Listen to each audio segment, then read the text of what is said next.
I think we feel very blessed to have all of you expert speakers with us today, and probably the closing question will be the same for all of you. I mean, and you all became really really good at what you do.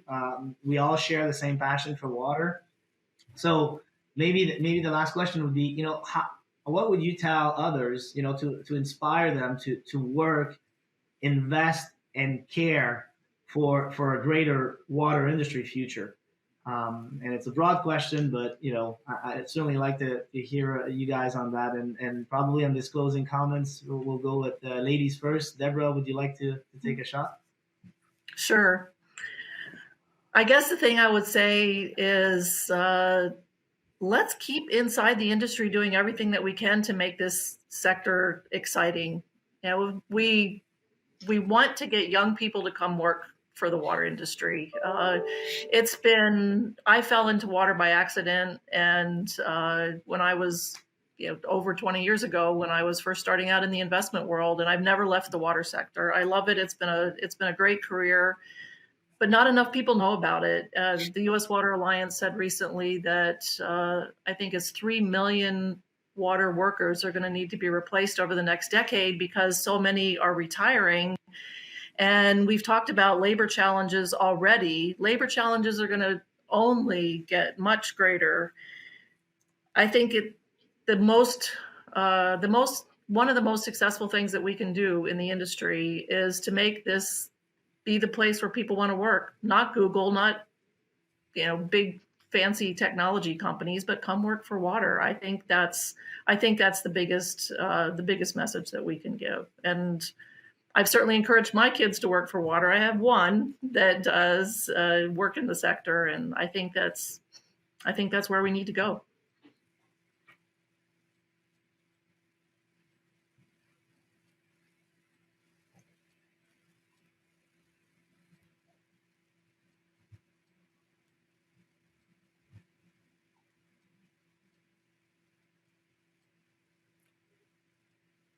Are we still live? Are we still on? Did we lose Guillaume? We lost Guillaume. Well, I guess either one of you can go next. I see him. We know, what the question is. You can go. I'll just go. Okay, I'll just go next then. I'm a second next on the list. So, like Deborah, I wound up in the water sector pretty much by accident. Started off in electric utilities and ended up coming into water through an M&A deal. But I think what's different now, and what gives us a good opportunity to make it exciting for especially for new people coming into the industry, is I think there is a growing understanding and a growing acceptance of the critical role that water plays, not only in the broader economy, but in the impact on the environment, in the impact on quality of life issues. So seeing how water touches everything makes it much more interesting when you're trying to get people excited about the industry. And it was something that maybe 20, 25 years ago, we weren't talking about quite as much. It was about just supplying water. And I think there's a better story to be told now. And also just the point that water scarcity and water quality are now starting to constitute a systemic risk, not only to certain businesses, but to entire industries and to the broader economy. So it's that, that excitement about coming aboard and helping find solutions and improve things that have a positive impact on the economy, on the country, on the environment is something I would be hopeful that we can get a lot of people behind. And on people's health too, right? Sure. I think it's become clear that water is a health issue as well. Yep. Well, I'll make it unanimous. I also fell into the water sector serendipitously. And I worked for a company, believe it or not, was called Rex Chainbelt. Now, that doesn't sound like a water company, but at the time, it was one of the 3 or 4 largest water companies in the world. And I started while I was still going to school. I was a forklift driver, and I stayed in it. I've been in it ever since the early 70s. And when I look back at my career, one thing that's pretty remarkable is that I've seen for the most part, the birth and the maturation of almost every technology we've talked about today. Back then, there were some RO membranes, but they were only used for brackish water or tap water. But at the time, seawater desalination was only evaporators. And Rex Chain Belt may give you some idea what that company was about. I mean, they made chains, they made power transmission equipment, and the water treatment equipment that they made was made right alongside in the same plant bay as cement mixers. So it was pretty crazy to try to see the connection back then. But they cleverly changed their names soon after that and became Envirex. And they've since gone through a couple of iterations. But the point is, all of this new technology is less than 50 years old, and a lot of it is less than 30 years old. So there's a lot of new, and there's still a lot of new stuff coming. So it's really it's been interesting to me, and I'm fortunate to and feel like I've lived through some of the real Wild West days of the water industry. But it's interesting, and I can't underline what Deborah said as far as bringing young people into it, and the need for operators, the need for, no matter how good your process is and how clever your membrane is, you still need operators that can see and sense something going wrong before they actually do go wrong. So operators are a key element, and I don't think we're not replacing them fast enough. And that's one of the downsides of decentralized operations.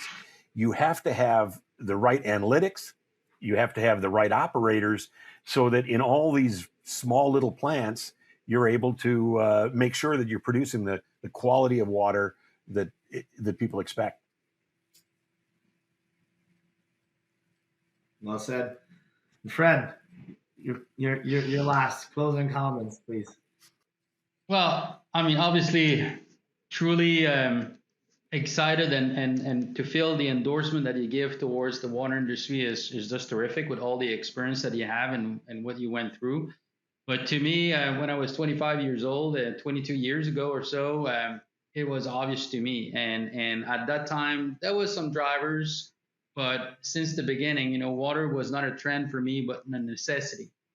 And most importantly, in the last 3 years, going through the pandemic, this is what we just realized, right? I mean, water is truly one among the most resilient, industry that we have. People, still had to drink water. They still had to flush toilets every day.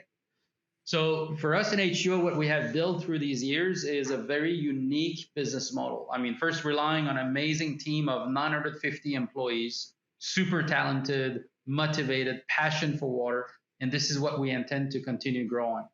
We have built our business around 3 business pillars that are all complementary but distinct to each other, that brings and create tremendous value to the customers and try to retain these customers, the industrial customers, but small, mid-sized customers that we have also in the municipal sector, try to help them to be compliant every day with these increasing regulations, the new regulations.